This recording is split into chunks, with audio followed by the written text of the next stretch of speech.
Fala pessoal, aqui é o Bruno Bandeira e a gente está indo para mais uma série, mais um episódio da série Mundo Cripto. Dessa vez com o Felipe Pérsigo, a gente teve um papo muito bacana no Educação Summit aqui que a Genial organizou. E hoje eu convidei ele, na verdade, para falar sobre as meme criptos, então se a gente pode chamar assim, porque tem as meme stocks, então ações meme, e tem as meme criptos, e muita gente investe nessas criptomoedas, e eu acho legal a gente trazer um pouquinho mais dos fundamentos e falar um pouquinho mais a fundo do que elas são.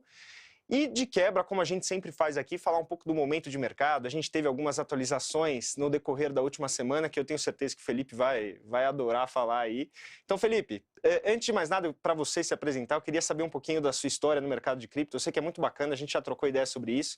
Então, pode falar como é que você começou, como é que você começou a empreender nesse mercado, o que você faz hoje nele. Então, para quem Perfeito. não sabe, também ele tem conteúdo muito bacana que vocês podem seguir na rede social. Então, já faz o jabá, senão eu vou falando aqui e aí eu te apresento. Não, perfeito. Primeiro, eu quero agradecer por poder estar participando aqui. É sempre um prazer trazer conteúdo. Cara, falando um pouquinho da minha história. A história é comprida, mas eu vou encurtar. E o mais legal, que a Genial ela tem um papel fundamental na minha história, inclusive. É uma coincidência, mas é muito, muito legal poder falar isso. Então, o que eu comecei a conhecer o Bitcoin em 2012, quando eu vendia item de jogo na internet. Tinha um joguinho lá que eu jogava, que era Tibia o nome. E aí eu jogava aquele joguinho, eu vendia coisa em fórum. E um dia um cara falou assim, pô, te pago $700 numa conta, mais 100 bitcoins. E eu falei, cara, tá bom. Pô, na época eu tinha, sei lá, 14 anos de idade, não queria saber de Bitcoin, queria saber de jogar. Enfim, no final do dia, aconteceu que eu não fui atrás dos Bitcoins, até tentei entender como receber aquilo, mas não recebi, né? Então, meu primeiro contato foi em 2012.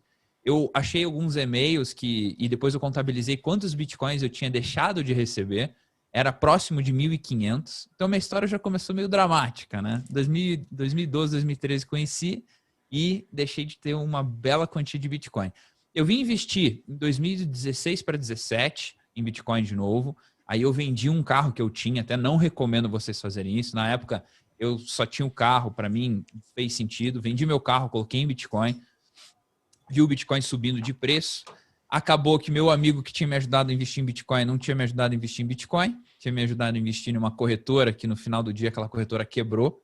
E aí eu acabei perdendo boa parte do que eu tinha. E aí eu decidi que eu precisava empreender nesse mercado, né? E aí eu comecei a fazer intermediação de compra e venda para pessoas. Então, por exemplo, o Bruno queria comprar, ele sabia que eu era a pessoa que conseguia fornecer Bitcoin para ele em uma quantidade maior ou algo assim, ou porque ele confiava em mim, e aí ele entrava em contato comigo, e aí eu conseguia intermediar essa compra para você, no caso, né? Até por que as pessoas faziam muito isso, né, Bruno? Na época não tinha tanta liquidez no mercado como tem hoje. Então, você entrava numa corretora de cripto, você não conseguia comprar 3, 4, 5 Bitcoins. Isso era tipo meio que surreal, mesmo o Bitcoin sendo barato. Não tinha tanto volume, né? Raramente você achava a corretora que conseguia negociar 10, 20, 30 Bitcoins numa paulada só. Hoje em dia também é difícil pelo preço do Bitcoin, mas você consegue, né? E aí, em 2018, eu fiz uma parceria com a Kraken e também fiz uma parceria com um banco chamado Brasil Plural, né? Na época, o Brasil Plural. E aí foi quando eu comecei a me tornar um distribuidor de cripto para corretoras. Então, todo o mercado brasileiro era abastecido por nós. Eu fornecia liquidez para as corretoras. Então, um grande cliente precisava comprar uma quantia grande de Bitcoin. A corretora entrava em contato comigo, eu fornecia para a corretora fornecia para o cliente, e aí, então, fechava esse ciclo, né? E eu acabei fazendo muito isso por muito tempo, e aí depois eu acabei vendendo a minha empresa que eu fazia, esse tipo de intermediação. A gente foi o segundo maior distribuidor de cripto aí no mercado brasileiro, então foi algo, assim, astronômico do que a gente fez. E depois que eu vendi a empresa, eu fiquei focado ali na produção de conteúdo, comecei a fazer vídeos por YouTube, Instagram. Hoje tem uma comunidade de alunos, dou aula também em MBA sobre criptomoeda. Então, no final do dia, eu vim parar no ramo da educação, né? Vim ensinar os outros como investir certo, como começar, né? Porque é uma dúvida que eu tive muito no começo, como cuidar para também não cair em golpe, porque o meu amigo, apesar de estar com as boas intenções de me ajudar, acabou me ajudando errado. Então, é um pouco disso, né? Hoje eu gosto muito de trazer conteúdo para todo mundo. Cara, muito, muito bacana. Acho que essa história de empreender com cripto, pô, passou pela maioria das pessoas que hoje em dia têm negócios, principalmente no Brasil, cara. No Brasil a gente tem É, muitos bons negócios de cripto que a gente não vê ao redor do mundo. Acho que nos Estados Unidos, por exemplo, você tem bastante, você tem em outros lugares, uhum. principalmente relacionados à mineração, mas balcão, negócios de tokenização, a gente vê que o Brasil é um local bem fértil. Uma É coisa que eu queria verdade. te perguntar, depois de tudo isso, depois daquele surgimento do Bitcoin, muitas outras moedas começaram a surgir. Então a gente Sim. teve tanto Ethereum, Litecoin, Bitcoin Cash, um monte de projeto. E um Uhum. desses projetos era justamente o tema que a gente vai abordar hoje e que acabou gerando novos projetos até recentemente, porque teve muito sucesso, que foi a Dogecoin. Como é que essa moeda surgiu? Você já chegou a operar ela, chegou a fazer arbitragem com ela ou com ela nunca? Cara, vamos lá. Você sabe que toda vez que fala em Dogecoin, eu lembro de uma vez que eu tava querendo comprar e vender criptomoeda, especular, né? E eu lembro que eu entrei na Poloniex na época e eu abri uma venda alavancada, assim, aí acabei ganhando uns trocados lá. Mas assim, foi a única experiência que eu tive com a Dogecoin. Até quando teve essa alta da Dogecoin, eu confesso que eu fui na Poloniex para ver se eu tinha deixado algum saldinho lá em Dogecoin, porque vai que, né? O negócio tinha explodido não sei quantas mil vezes, às vezes podia ter algum saldo lá. Mas assim, eu nunca investi nela. A princípio, eu não gosto do projeto. Ele surgiu, né, como um... Na verdade, que foi um cara que ele postou num fórum uma ideia. Eu até tenho um vídeo sobre ela, mas faz tempo que eu fiz, então eu vou falar aquilo que eu lembrar, tá? Eu lembro que foi um cara que postou num fórum sobre uma brincadeira. Um outro cara entrou em contato com eles e eles começaram a desenvolver a Dogecoin, assim, tipo, como meme. Tanto que a foto da Dogecoin é aquele cachorrinho, né? Que é o O Shiba Shiba. Inu, né? É, o É, Shiba é. Inu. Que também E derivou que daí uma outra gerou a criptomoeda. outra É. moeda Shiba Inu. Então, assim, a Dogecoin, ela sempre teve os mesmos fundamentos, né? Sempre teve os mesmos fundamentos, ela sempre teve essa ideia de ser uma moeda meme, as pessoas sabiam disso. Só que o meme começou a ficar um pouco mais forte quando o Elon Musk começou a falar dela, começou a dar indícios que ele apoiava. E aí, como o mundo muitas vezes ele é guiado pelo especulador, acabou que as pessoas falaram: pô, se o Elon Musk está falando é porque o negócio é bom, ou porque o preço vai subir, e aí as pessoas acabaram comprando na expectativa de valorizar muito, né? Então, assim, mas particularmente eu não invisto, não gosto e dificilmente eu investiria nela. Uma coisa que, pelo menos eu acredito, é que o Bitcoin é praticamente um índice de mercado das criptomoedas. Então, se você for olhar Sim, perfeito. no longo prazo, todas circundam ao redor do Bitcoin, mesmo algumas tendo o que a gente chama de alfa, então tendo retornos extraordinários em cima do Bitcoin. E geralmente isso acontece quando o próprio Bitcoin está subindo. Quando ele está descendo, é difícil você ter uma moeda É. que prospere. Você acha que faz algum sentido você buscar o alfa numa moeda como a Dogecoin ou pessoas, majoritariamente, iniciantes no mercado? Porque praticamente todo mundo é iniciante no mercado. É um mercado de, 10 anos. Então, querendo Sim, ou não, tem as pessoas que têm mais experiência, mas um cara experiente no mercado de cripto tem 5 anos. Então, é até engraçado a gente falar desse ponto. Não tem um cara exatamente. de, 30 anos de mercado que nem a gente tem no mercado tradicional. Você acha que vale a pena para alguém que está começando, acabou de ouvir, e tem muita gente, tem praticamente a mesma quantidade de investidor de bolsa investindo em criptomoeda no Brasil, cara, é uma coisa muito louca. Você Surreal. acha que vale a pena o cara se expor a uma moeda que não seja o índice? Vamos lá. É uma boa pergunta, né? Porque uma das perguntas que as pessoas muito fazem é: putz, o preço dela é muito barato. Então, quando ela subir, eu vou ganhar muito mais. As pessoas pensam muito isso, né? Tipo, a moeda custa pouco, então logo quando subir, eu ganho mais. Mas quando, na verdade, elas têm que ver o ganho percentual, né? Ao longo do tempo. Então, o importante é sempre ver o ganho percentual que você pode ter numa carteira. Para quem está começando, eu sempre recomendo começar pelo Bitcoin e pelo Ethereum. Assim, que as pessoas perguntam: começa por qual? Pô, vou comprar Cardano, Tron. As pessoas sempre falam algumas criptomoedas diferentes porque o preço é pequeno, o Ripple, por exemplo. E eu sempre gosto de falar: cara, começa pelo Bitcoin e pelo Ethereum, porque você não conhece o mercado. Você não sabe fazer uma transferência de Bitcoin, você não sabe o que é direito o Bitcoin e você já quer comprar uma outra coisa que é muito mais arriscada. Então eu sempre acho que é melhor começar pelo índice para você ir.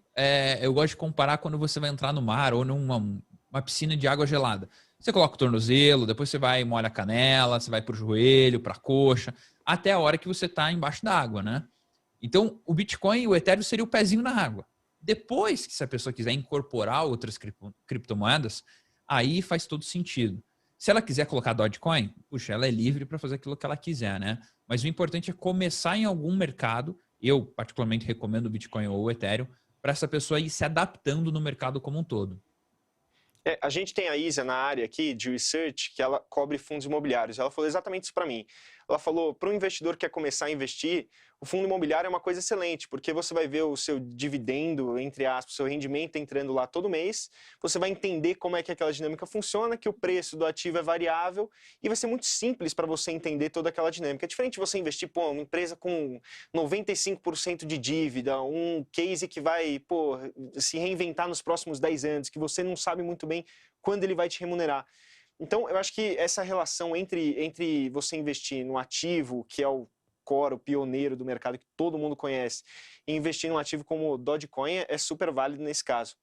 A Dogecoin, por propósito, ela tem semelhanças, no final das contas, no projeto original, ela acabou tendo alguma semelhança de funcionalidade com o Bitcoin. Você poderia usar a Dogecoin para fazer o que você faz com o Bitcoin, mesmo sendo pior, mas você conseguiria usar? Você pode. Essa que é a coisa mais doida, né? Que, tipo assim, uma das coisas que é ruim em relação ao Dogecoin é a sua emissão, né? São milhares de Dogecoins todos os dias sendo emitidos pela mineração. Então, primeiro que ela não tem uma quantia máxima, ao contrário do Bitcoin, né? Até tinha uma época, uma quantidade máxima a ser emitida, e depois eles tiraram isso e ficou ilimitado, vamos assim dizer. Mas o Dogecoin ele tem uma transação mais rápida, ele, de certa forma, é um pouco mais eficiente nesse sentido, tá? Mas nem tudo é transação rápida, né?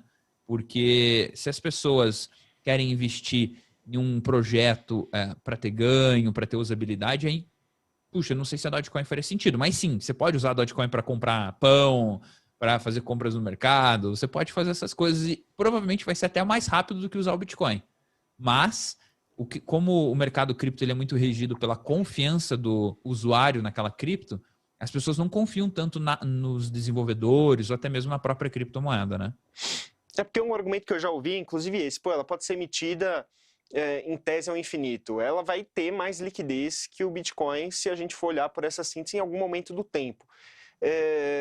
Olhando por esse aspecto, ela seria melhor para ser utilizada como uma moeda corrente, porque o Bitcoin, a gente até conversou sobre isso já também, ele se adequa bastante à reserva de valor pela característica de oferta limitada, e muita gente acredita que ele seja uma reserva de valor. Será que a Dogecoin Sim. não poderia ser uma moeda corrente, ou até a Lightning Network no Bitcoin, que permite transações mais rápidas? Você acha que pelo pioneirismo faria com que o Bitcoin realmente fosse utilizado caso houvesse uma moeda que fosse substituir alguma moeda corrente que a gente tem hoje?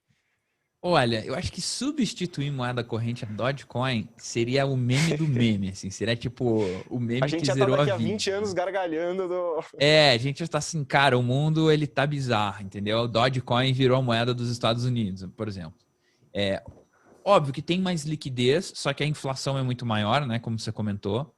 Então, tudo bem, você consegue emitir muito mais, tem mais liquidez, só que a sua emissão é maior, inflaciona o ativo, vamos assim dizer. Consequentemente, o preço, ao longo do tempo, tende a cair, né? É muito similar às nossas moedas hoje estatais, que tem uma emissão não controlada, vamos assim dizer, né? Se por algum motivo todo mundo quiser imprimir dinheiro e todas as pessoas responsáveis concordarem, vai ser impresso, vai ser emitido o dinheiro. A Dogecoin, ela tem isso também. Fica lá de eterno sendo emitido novos Dogecoins a cada segundo. Então, assim, de certa forma, ela até pode ser usada, né? Eu acredito que se, por exemplo, um Elon Musk pegasse o projeto e ele chancelasse, ele botasse os desenvolvedores dele, ele fizesse algo nesse sentido, até acho que ela poderia ser usada. E eu acho que se uma pessoa tão influente como ele, de fato, abraçasse a causa, eu acho que aí sim até eu olharia com olhos diferentes. Tipo, pô, legal, tem desenvolvedor, tem um cara sério patrocinando isso aí, então pode ser que esse negócio seja de verdade, entendeu? E também trocar aquela figurinha, né, do Shiba, botar uma coisa um pouco mais moderna ali, talvez. Você acha que essa influência do Elon Musk é mais prejudicial ou mais benéfica? Porque depois que o preço caiu, depois que ele fez toda a fala em cima do ativo e, no final das contas, existia até o risco da Tesla desinvestir de Bitcoin, que não se concretizou, e acho que foi uma das razões pelas quais o Bitcoin acabou subindo tanto, um dos gatilhos no curto prazo. Mas você acha que isso mais prejudicou ou mais beneficiou moedas como a Dogecoin? Olha, eu acho que depende do que é beneficiar ou não beneficiar, né? Se eu fosse um cara que tivesse Dogecoin, obviamente que eu falaria, pô, me beneficiou. Agora, se a gente olhar para o ecossistema como um todo, tipo, uma pessoa fica chancelando uma moeda que não serve para nada, eu acho que é mais para mostrar para o mercado que o mercado é irracional e que ele tem um alto poder de influência, do que de fato para mostrar do que, tipo assim, pô, a moeda é legal, é boa, algo nesse sentido, sabe? Eu acho que tanto positivo quanto negativo. Para o Bitcoin foi bom, né? Porque veio mostrando que grandes empresas, corporações estão olhando com olhos diferentes. Agora, no caso da Dogecoin específica, eu acho que é mais para mostrar que, tipo assim, gente, vocês estão fazendo coisa errada, entendeu? Eu estou aqui brincando, dizendo de uma criptomoeda e vocês estão comprando ela só porque eu estou falando, né? Porque, parando para pensar, a Dogecoin não mudou nada desde que Elon Musk falou ou não falou. Por que um dia antes do Elon Musk falar ela não subiu? Porque os fundamentos eram ruins. Mas por que o Elon Musk falando ela subiu? Porque as pessoas acreditam na palavra do Elon Musk, né? Na expectativa dele. Então, eu acho que é tanto positivo quanto negativo. Assim, é difícil dizer, né, se é positivo ou negativo. Mas, porque tem muita gente que ganhou dinheiro, então para essa pessoa foi positivo. Mas, enfim, é um pouco disso. Então, no longo prazo, você acha que pode até, dependendo do que ele fizesse, materializar, por exemplo, uma bolha? Porque é a minha visão, por exemplo, de se eu olho ações meme, o que o cara tá pensando em comprar aquela ação? Não é no fundamento Pois que é. tá ali atrás, entendeu? Não é no dividendo que ele vai receber, trazido Não. a valor presente. Não é nada disso. Não é porque a empresa vai crescer, é porque alguém tá falando. Se a gente for comparar Exatamente. projetos que, pô, eles estão andando, entendeu? Ethereum tem bons fundamentos, estão andando, é sólida, tá ganhando mercado, tá ganhando espaço. Como é que você vai olhar para a Dogecoin como alguma coisa que, pô, pode ganhar dominância, que a gente chama, então, participação de mercado dentro Cara, desse espectro? ó, eu tô até dando uma olhada aqui. O market cap da Doge, desde a fundação dela, ela veio acumulando até ali fevereiro de 2021 mais ou menos 1 bilhão de market cap, que já é bastante. 1 bi de market cap é bastante. Na máxima histórica, chegou a acumular, cara, 95 bi de market cap. Então, assim, olha o crescimento que teve, a injeção de dinheiro que teve em uma única criptomoeda que é meme, né? Hoje tem um market cap, uma capitalização de mercado de 45, que ainda é alta, cara. Pô, 45 bilhões de dólares em uma criptomoeda lenta, entendeu? Tem tanta empresa no Brasil que, cara, dá lucro, tem funcionário, nananã, nananã, e não vale isso, entende? É um pouco irracional esse tipo de coisa. Eu fico olhando agora, inclusive a valorização de Bitcoin e Ethereum, e Dogecoin está subindo junto, né? Se a gente for olhar nos Claro, últimos dias, óbvio. pô, Dogecoin subiu Bem no 40%, vácuo, né? enquanto Bitcoin 46%. E antes da descida do Bitcoin, eu, cara, fiquei muito na cabeça. Falei, cara, enquanto essa moeda ainda valer alguma coisa ou subir junto com o Bitcoin, eu tenho um sentimento que a gente pode ter uma baixa ainda maior no mercado de cripto como um todo, até porque as pessoas não estão entendendo o fundamento desse negócio. Isso me faz crer que até com relação ao Bitcoin, a gente ainda tem uma descorrelação bastante grande com os fundamentos dele.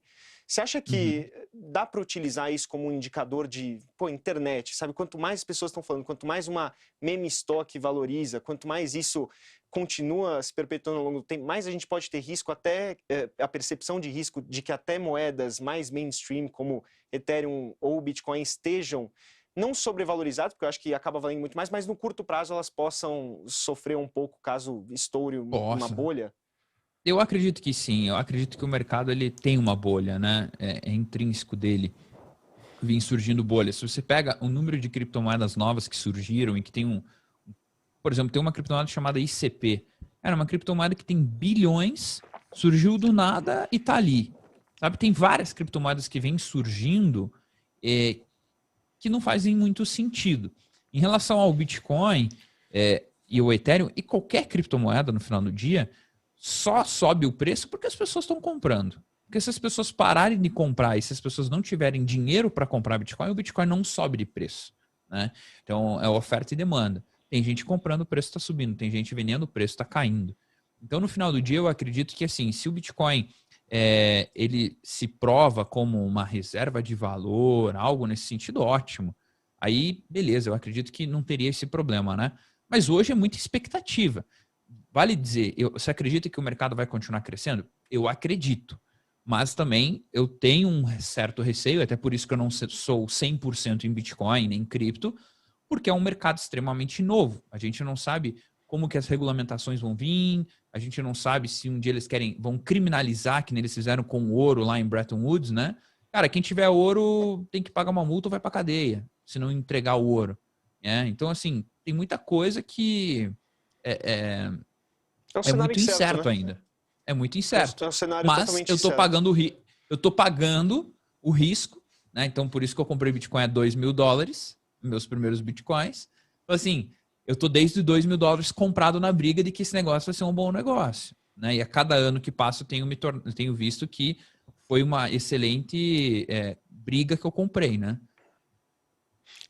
Falando justamente disso, então, dessa questão de potencial regulação sobre criptomoeda, eu acho que Dogecoin é, inclusive, um alvo mais fácil de ser atingido do que o Bitcoin, se a gente olhar até por capitalização de mercado. Então, você acha que existe esse risco maior também para quem investe em meme stocks? Eu acho que foi, inclusive, algum regulador, acho que foi da Tailândia, que fez uma regulação específica para moedas meme, então querendo evitar que esse mercado crescesse. Você acha que elas podem ser um alvo antes do Bitcoin, propriamente dito? Eu acredito que sim, cara, porque os desavisados, eles entram nessas criptos, né? Com a expectativa de ganhar dinheiro e nunca mais precisar trabalhar. Eu ouvi gente, por exemplo, mandou no meu Instagram perguntas nesse sentido. Se eu colocar R$ 1.000 em criptomoeda XYZ, todas meme coins, você acredita que eu posso ter 1 milhão ano que vem? Eu falei, bom, eu acho que esse cara não, poxa, né, não tá sabendo fazer as contas ali, porque R$ 1.000 sair para 1 milhão, puxa, é uma valorização astronômica, né? Então, assim como essa pessoa, existem diversos desavisados que vão colocando pequenas quantias na expectativa de ficar rico, e aí quando o mercado não sobe ou começa a cair, essa pessoa começa a falar mal do mercado. Então, de certa forma, até queima o mercado, né? Porque, puxa, a pessoa vai ficar falando, não, porque Bitcoin é pirâmide, porque Bitcoin é isso, porque criptomoeda é isso. Sendo que no final do dia, quem foi a pessoa que não fez a coisa certa foi ela, né? Então, nesse sentido, eu acredito que pode ser ruim para o ecossistema como um todo, né? Então, eu acho bom a proteção do investidor em relação a essas coisas. Então, você acha que, inclusive, uma eventual regulação a mais sobre, não uma regulação, mas um posicionamento, acho que um pouco melhor de agentes reguladores sobre o que você fala, a forma que você fala, como você vende, poderia ser algo benéfico para investidores, para o ecossistema de cripto, até para valorizar? Eu acredito que sim, eu acredito que até no futuro a gente pode vir a ter tipo análise de perfil de investidor, sabe? Onde o investidor conservador do mercado cripto ele vai focar mais em Bitcoin e Ethereum, por exemplo. E aí o mais arrojado ele tem uma tendência a ir mais para o mercado de meme coins. Então eu acho que pode até ter algumas barreiras para impedir que um cara desavisado compre, mas a gente não tem como garantir, né? Falando no mercado descentralizado e tudo, puxa, aí o céu é o limite do que pode acontecer, né? Então, em síntese, eu queria saber, com relação a Dogecoin, você não teria, obviamente, no seu portfólio, quais seriam as razões que você enumeraria e o que você falaria, que recomendação você diria, o que você faria para um cara que vira para você e fala, pô, eu vou comprar Dogecoin, o que você falaria para esse cara? Tá. Eu não invisto em Dogecoin, eu não investiria em Dogecoin, não invisto e não investiria agora, porque ela é uma moeda meme, porque os desenvolvedores meio que abandonaram o projeto e porque eu acho que tem muito hype, né, muita empolgação em cima dela sem o fundamento ter alterado de anos para trás. Então, o que me faria investir nela, né? Essa pergunta é boa. O que me faria investir nela? Poxa, se os desenvolvedores fossem mais ativos, se alguém abraçasse de fato essa causa e levasse o projeto para frente, se o controle de emissão dela fosse alterado. Então, nesse sentido, sim.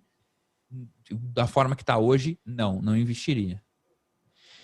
Eu concordo plenamente com você. Eu tenho na verdade, eu tenho algumas ressalvas na hora que, pô, eu fui compor meu portfólio de cripto, eu pensei, cara, você tem 3 tipos de moeda principal hoje em dia. Inclusive, a gente vai falar depois de algumas delas.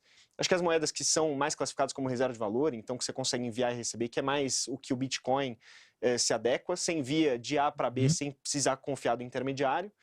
A moeda que parte de um ecossistema para desenvolver alguma coisa, que é Ethereum, então você consegue desenvolver uma determinada funcionalidade ali dentro, um DEP. Então eu envio de A para B se determinada condição foi cumprida. E agora o ecossistema de blockchains, que é, por exemplo, o caso da Polkadot, que eles querem desenvolver. Então você tem uma terceira funcionalidade aí dentro, que seria a Web 3.0, que chamam. Perfeito. Se você olhar a Dogecoin, você vê que ela só pode fazer parte desse primeiro grupo. Então, ou como moeda ou como reserva de valor. E você tem um ativo lá dentro com 46% de dominância, com diferenciais competitivos mais elevados, que é muito mais utilizado, muito mais bem visto por investidores, inclusive institucionais. Então, olhando por fundamentos, que obviamente não é o que caracteriza as meme coins, pô, simplesmente não fecha a conta, não parece fazer sentido você investir nesse ativo, cara. É muito louco. Eu queria puxar, inclusive, o gancho, porque agora a gente geralmente está falando, então, de um tema específico e depois abrindo o leque para as coisas que estão acontecendo no mercado cripto. E eu acho que é essa parte que, cara, você vai com certeza mais se identificar. Cara, o que está acontecendo com as criptos em geral, então, que levaram inclusive a Dogecoin e Bitcoin, Ethereum, todas para alta nos últimos dias. Então, depois de descer muito por 3 meses, isso vale a pena ressaltar, porque muita gente olha só o fato de estar subindo agora. O que está fazendo com que todas essas criptos voltem a subir, na sua opinião? Essa é uma pergunta assim, muito peculiar para responder, né? Porque eu poderia falar aqui 1 milhão de motivos e talvez fizesse sentido esses 1 milhão de motivos, né? E pode ser que eu falasse 1 milhão de motivos errados ou certos, mas principalmente, aí é opinião totalmente minha, tá? Eu acho que depois daquela baixa que a gente teve, as pessoas estavam esperando muito o mercado de baixa, né? Puxa, agora já era, agora é bear market, agora a cripto vai a 20 mil dólares, coisa assim. E aí, se a gente olha graficamente os movimentos de mercado, as pessoas, óbvio que foram vendendo, ficaram com receio.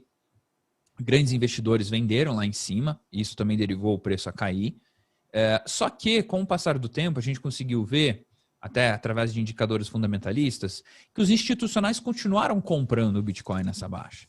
Eu consegui ver também que, por exemplo, quem estava vendendo eram os pequenos investidores e quem estava comprando eram os grandes investidores. Ao contrário na alta, que eram os grandes investidores que estavam vendendo e os pequenos investidores comprando, né? O smart money, que a gente chama. Então, quando eu vi essa baixa e eu vi esses indicadores, para mim fez muito sentido o seguinte pensamento.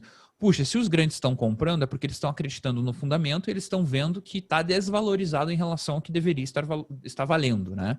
E foi aí, então, que eu comprei um pouco de Ethereum, comprei um pouco de Bitcoin também, porque eu havia vendido na alta, perto do máximo, ali em 58 mil, eu vendi algumas coisas e aí recomprei mais barato. Mas tudo isso me fez ver que o mercado está maduro, né? ETFs sendo aprovados, empresas na bolsa comprando, webinars acontecendo, por exemplo, foi o caso do Elon Musk com o cara do Twitter, que eu esqueci, o Jack Dorsey, né? Então, assim, várias coisas acontecendo muito positiva e o preço estagnado. Então, particularmente, eu olhei aquilo e falei, meu, o fundamento está melhorando e o preço está estagnado. Então, em algum momento, o preço deve subir, deve colar nos fundamentos, né? Eu acho que principalmente pela aceitação, eu acho que principalmente pelo amadurecimento do mercado, novos ETFs, conversa constante ali, né, no mercado americano sobre regulamentação, coisas assim. Por que eu vejo com bons olhos isso? Porque se eles estão olhando para isso é porque, de certa forma, está incomodando e o fundamento do Bitcoin está se solidificando, né? A gente teve também o banimento da mineração na China, que também derivou a queda, né? O hash rate caiu muito.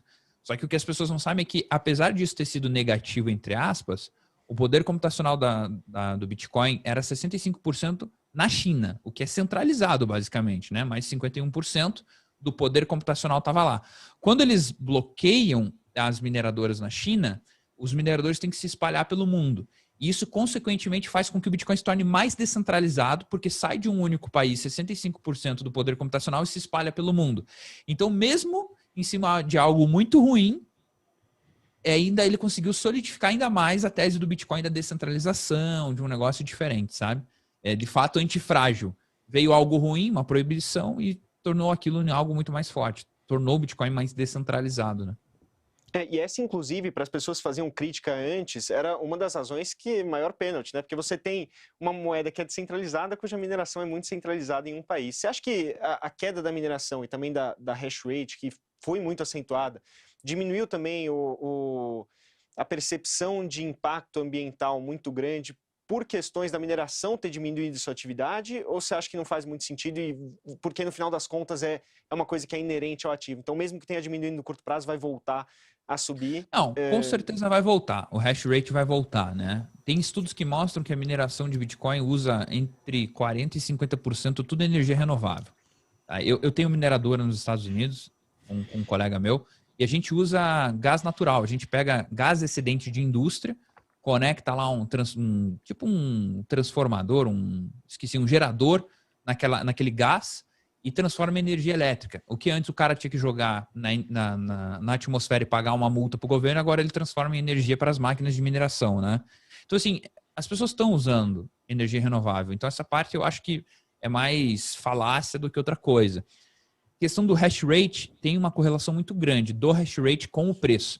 Se você me pergunta qual é a correlação específica, por que cai, eu não sei te dizer, sendo bem sincero, mas eu sei que existe. Então, o poder computacional da rede é sempre legal monitorar, porque quanto mais o poder computacional aumenta, parece que a confiança na rede ela aumenta e o preço sobe. É uma coisa meio doida, assim, mas tem uma correlação grande. Eu acho que o fundamento, invariavelmente, está ligado à confiança naquela rede, quanto... Então, a gente... É isso que eu até comento. Acho que, invariavelmente, mesmo com bolha no curto prazo, o driver de preço é fundamento. Então, quando você vê investidor institucional comprando, quando você vê ETF surgindo... Cara, o Hash 11 é o segundo maior ETF da Bolsa Brasileira e era uma coisa que a gente não ia pensar há 5 meses atrás. A gente não ia ter a menor ideia. Se fosse para dar um palpite, um pitaco, a gente nunca ia chutar que a gente ia ter um ETF de cripto e ele ia ter o segundo maior montante da B3, cara. É sinistro, né? É muito louco, cara. Eu acho muito louco. Você sabe qual que é a capitalização do ETF? Quantos bi tem alocado nele? Olha, eu vi ontem, é 2,05 bi de real. Uau. É muita coisa. É bastante, hein? É muita coisa. E aí você vê que muita gente comprou na baixa também, porque quando ele saiu lá atrás, ele tinha uma capitalização bem menor, ele mais do que dobrou a capitalização enquanto o preço do ativo objeto descia. Então você viu uma entrada muito grande de capital. Acho que realmente, tanto investidor institucional e acho que bastante investidor de varejo começou a olhar com outros olhos, e inclusive outros projetos que estão dentro daquele ETF. Então acho que um ETF aliás, uma moeda que eu vi lá atrás, que tinha pouca participação, era o Ethereum. E eu consegui ver através da participação no índice o quanto a dominância dela está crescendo. Não a dominância, mas a participação de mercado está crescendo. Que é uma coisa estrondosa e eu acho que é inclusive por uma das razões que a moeda é boa, porque ela teve uma atualização nesse final de semana, então é justamente aquilo que a gente estava comentando. A Dogecoin é inflacionária e a Ethereum está deixando de ser inflacionária para virar deflacionária. Então, se eu puder falar um pouquinho mais dessa atualização para a gente. Vamos sim, cara. Vamos lá. Essa atualização foi uma proposta feita, né? Se fala muito da Ethereum 2.0. Essa atualização é antes da Ethereum 2.0, só para deixar claro, para que as pessoas não confundam uma coisa com a outra. Mas essa atualização que foi feita, ela foi muito benéfica, principalmente porque eles alteraram o mecanismo de queima das taxas, né? Para os mineradores, isso foi péssimo, porque os mineradores começaram a receber muito menos do que eles recebiam, tá? Mas para os usuários de Ethereum, de aplicações descentralizadas, coisas nesse sentido, essa atualização fez com que as taxas da rede ficassem mais baratas, bem mais baratas, com um ponto a mais, né? Eles agora estão queimando alguns Ethereums, alguns gas que eles chamam, né? Que pagam em Ethereum, obviamente. Eles estão queimando essas taxas ao invés de repassar para os mineradores, fazendo com que o preço do ativo, em teoria, suba, porque quando você vai queimando ativo, em tese você vai tirando de circulação, né? Seria como o Bitcoin, ao invés de ter 21 milhões de unidades, ele fosse diminuindo 1.000 unidades por dia.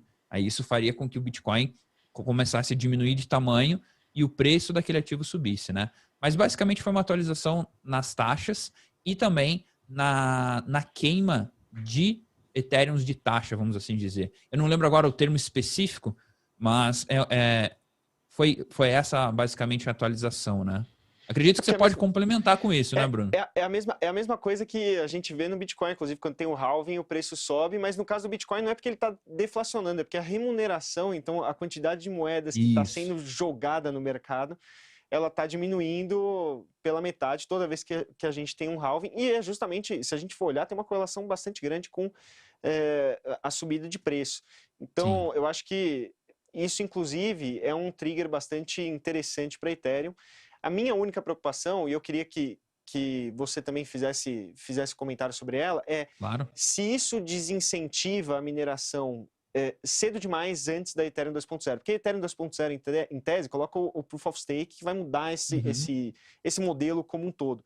Você acha que a remuneração desses mineradores, tendo uma queda, pode diminuir o incentivo deles de fazer essa mineração e, por consequência, diminuir a segurança da rede? Faz sentido a gente correlacionar dessa forma? Faz sentido, né? Porque se antes eu tinha um equipamento, um hardware que me custava, sei lá, $10 mil e me rendia $1.000 por mês, poxa, é super interessante. Agora eu tenho o mesmo hardware de $10 mil que me rende $300 por mês, a simetria de risco é muito maior, né? Então, em tese, passa a não compensar, até por conta do custo do hardware, do rendimento e tudo mais. Porém, tem o autoajuste da rede também, né? Então, se muita gente sair fora, a rede se autoajusta e em tese, a dificuldade da rede vai permanecer parecida. Mas, até a Ethereum 2.0 vir, a gente tem, talvez não é um risco, mas um ponto de alerta a ser feito, né? Porque se realmente a diminuição dos mineradores for muito pesada, aí pode ser que alguém, por algum motivo, tenha 51% do poder computacional e faça algum ataque à rede. Mas o que é difícil, né? Hoje, 51% é bastante placa aí para usar em mineração. Cara, isso foi um negócio interessante quando a gente estava comentando, na verdade, dessa represália da China. Porque eu fiquei nesse pensamento, assim, muita gente falando, pô, mas a segurança do Bitcoin vai diminuir. Mas, cara, a segurança é tão alta, de todas elas praticamente, existe tanto poder computacional ali, que esses triggers de curto prazo, às vezes nem sempre faz tanto sentido a gente comentar, porque ele é tão irrelevante frente ao tamanho dessa rede que ele praticamente não muda em nada a segurança, inclusive frente a criptos que a gente fala. Então, sei lá, Dogecoin. Pô, Dogecoin, mesmo com essa atualização, mesmo com a diminuição represária chinesa, ela invariavelmente é menos segura do que o Bitcoin. Então, até que ponto faz sentido a gente comentar nessa diminuição de segurança no curto prazo? Porque vai ser uma coisa que vai voltar. Se a remuneração dos mineradores em criptomoeda, adoção está aumentando, em tese, no longo prazo, isso tende a voltar. Com certeza. Até, por exemplo, o minerador de Bitcoin que teve o hash rate caindo muito, para ele foi extremamente benéfico. Porque ele conseguiu minerar mais com a mesma máquina, porque a dificuldade da rede diminuiu. Foi o maior autoajuste da história, né?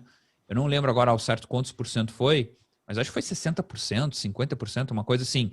A dificuldade da rede diminuiu, né? Então, até para que as pessoas entendam, quando o minerador faz o processo de mineração, ele resolve algoritmos matemáticos e tem uma dificuldade da solução, né? E quando muitas máquinas saem de circulação, eles precisam diminuir essa dificuldade para que a máquina continue minerando para deixar os blocos ao mesmo tempo. Tipo assim, tentei simplificar e acabei complicando. Mas, basicamente, com a retirada dessas máquinas, quem tinha máquina conseguiu minerar mais Bitcoin com a mesma máquina. Então, de certa forma, foi benéfica para quem era minerador ainda. E para a rede, cara, não acho assim que tem problema na parte da segurança, de certa forma. Pelo contrário, aumenta a descentralização e torna ainda melhor, né? Então, Felipe, acho que a gente já, primeiro, está caminhando para o final aqui, infelizmente, mas eu queria deixar uma última questão aí para você. Quem assiste o programa sabe que eu gosto bastante de colocar nessa saia justa aí. Como é que você montaria seu portfólio de cripto entre Bitcoin hoje em dia e entre Ethereum, que eu acho que são as duas melhores teses do mercado aí? Eu já tirei Dogecoin, que eu sei que essa aí tá de fora mesmo. Tá, legal. Cara, o que eu tenho no meu portfólio? Eu tenho 50% em Bitcoin, tá? Eu tenho 15% em Ethereum, então totalizando 65%. e o resto eu deixo em outras altcoins. E aí, óbvio que tem que fazer ponderar aí o tamanho da posição em cada altcoin, medindo os riscos. Mas vou dar as três primeiras. Então, 50 em Bitcoin, 15 em Ethereum e 7 em Litecoin. Então, aí, isso aí a gente já totaliza 72%. Os outros 28% eu deixo em altcoins. E aí eu posso comprar Dogecoin se eu quiser, eu posso comprar Chainlink, Cardano, Polkadot, Decred, Solana. Aí a pessoa vai escolher do jeito que ela quiser, com o peso que ela quiser em cada cripto, né? Mas eu colocaria no mínimo 50% em Bitcoin hoje na minha carteira. Só uma curiosidade, por que Litecoin? Cara, boa pergunta. Eu sempre gostei da Litecoin, né? Assim, sendo bem sincero, eu acho que é um projeto, assim como qualquer outra cripto, ela vem no vácuo do Bitcoin, né? Quando eles querem implementar alguma coisa no Bitcoin, eles primeiro fazem testes na Litecoin. Então eles jogam, por exemplo, eu quero testar um protocolo XYZ no Bitcoin. Em vez de eles subirem no Bitcoin, eles sobem na Litecoin antes e vê se dá certo. Se der certo, eles jogam pro Bitcoin. Então acaba funcionando como uma rede de teste e sei lá, cara, eu gosto, né? Outra coisa que é muito comum, puxa, a taxa do Bitcoin tá cara. Aqui eu vou dar uma manha já pra galera. Quando tiver muito cara a taxa para transferir de exchange, transforma o teu Bitcoin em Litecoin, manda para outra corretora e retransforma em Bitcoin. Você economiza uma grana fazendo isso, porque a taxa do Litecoin é 30 centavos. Fora que o risco é praticamente o mesmo, né? Porque eles são tão correlacionados que se o Bitcoin cair, a Litecoin vai cair, se o Bitcoin subir, a Litecoin vai subir, e aí, por consequência, exatamente. E aí, ao invés de você esperar 30, 40, 50 minutos para a transação do Bitcoin, tu espera 15, 10 para a Litecoin. Entendeu? Então, muito bacana, muito bacana. É umas manhas aí.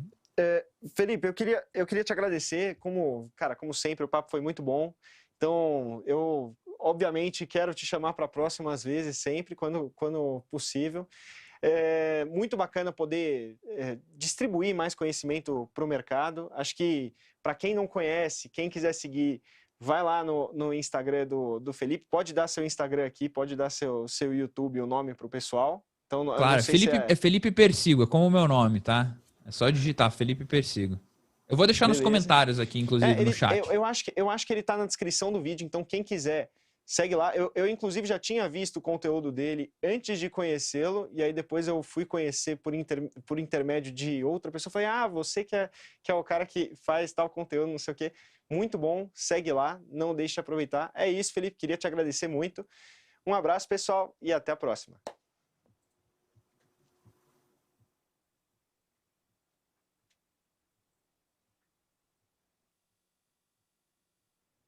Show de bola, é isso? Deu boa? Legal. Que massa, cara, que bom. Obrigado aí pelo convite, viu? Sempre bom. Tem. Não, mas não tem problema.